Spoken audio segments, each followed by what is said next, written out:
అందరికీ నమస్తే అండి. ఈ వీడియో వచ్చేసి పాస్తా అండి. ఈ రెసిపీని మనం బ్రేక్‌ఫాస్ట్‌గా కానీ, ఈవినింగ్ స్నాక్‌గా కానీ తీసుకోవచ్చు. మా పిల్లలకైతే ఆఫ్టర్ స్కూల్ స్నాక్‌గా ఇది ప్రిపేర్ చేస్తున్నాను. సో, ఇది ఎలా చేశానో ఈ వీడియోలో షేర్ చేస్తున్నాను. దీనికోసమైతే ఒక 2 లీటర్ల దాకా నీళ్లు మరిగించుకోవాలి. దాంట్లో ఒక 2 టీ స్పూన్ల ఉప్పు, 2, 3 టేబుల్ స్పూన్ల నూనె వేసి మరిగించాలి. ఇంకా మరుగుతున్నప్పుడు ఒక పెద్ద కప్పు నిండా పాస్తా వేయాలి. కొంచెం నీళ్ళు ఎక్కువగానే తీసుకోవాలి. తక్కువ నీళ్ళల్లో ఉడికిస్తే కొంచెం గంజి గంజిగా ఉంటాయి.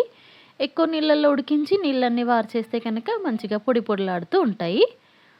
కలపాలండి, లేదంటే అడుగున అతుక్కుపోతాయి. 5, 6 నిమిషాల్లో అయితే మంచిగా ఉడికిపోతాయి. ఉడికిన తర్వాత నీళ్ళన్నీ వంపేసేసి ఒకసారి చన్నీళ్ళు పోయాలి పైనుండి. ఇంకా నీళ్ళన్నీ డ్రైన్ అయిపోయేలాగా అలా చిల్లుల గిన్నెలో వదిలేయాలి. ఇప్పుడు స్టవ్ పైన గిన్నె పెట్టేసి ఒక 4, 5 టేబుల్ స్పూన్ల నూనె వేయాలి. నూనె వేడెక్కిన తర్వాత ఉల్లిపాయ ముక్కలు వేయాలి. ఇంకా మీకు ఏమన్నా కూరగాయలు ఇష్టమైతే వేసుకోవచ్చు. క్యాప్సికమ్ కానీ, బేబీ కార్న్, అలాగా స్వీట్ కార్న్ ఇష్టమైతే ఏదైనా వెజిటేబుల్స్ వేసుకోవచ్చు. ఉల్లిపాయ మగ్గిన తర్వాత ఒక టీ స్పూన్ అంత అల్లం వెల్లుల్లి పేస్ట్ వేసి అది కూడా వేగిన తర్వాత ఒక 2 మీడియం సైజ్ టమాటాలు కట్ చేసి కొంచెం ఉప్పు వేసి ఇంకా ఉడికించాలి. ఒక 2, 3 నిమిషాలు టమాటా మెత్తగా మగ్గిపోతుంది. ఇప్పుడు దీంట్లో అయితే పాస్తా సాస్ ఉంటుంది కదా, రెడీమేడ్ది మనకి మార్కెట్లో దొరుకుతుంది.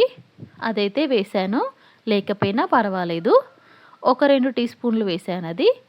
1 టీ స్పూన్ అంతా రెడ్ చిల్లీ సాసు, ఒక 2 టేబుల్ స్పూన్లు టమాటో కెచప్, కొన్ని చిల్లీ ఫ్లేక్స్ ఒక హాఫ్ స్పూను, ఆరిగానో ఒక హాఫ్ స్పూను, కారము already chilli flakes, chilli sauce వేసాం కాబట్టి కొంచెం కారము, కొంచెం పసుపు. కావాలంటే మిరియాల పొడి కూడా వేసుకోవచ్చు. ఇంక ఈ సాసులన్నిటిని ఒక్క నిమిషం పాటు అలా వేయించాలి నూనెలో. ఇప్పుడు దీంట్లో ఉడికించిన పాస్తా వేయాలి.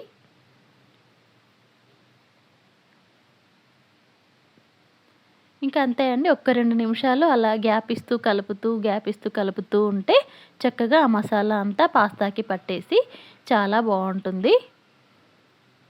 ఈ వీడియో నచ్చితే ప్లీజ్ లైక్ చేయండి అండ్ ప్లీజ్ సబ్స్క్రైబ్ చేసుకోండి నా ఛానల్ని. Thanks for watching.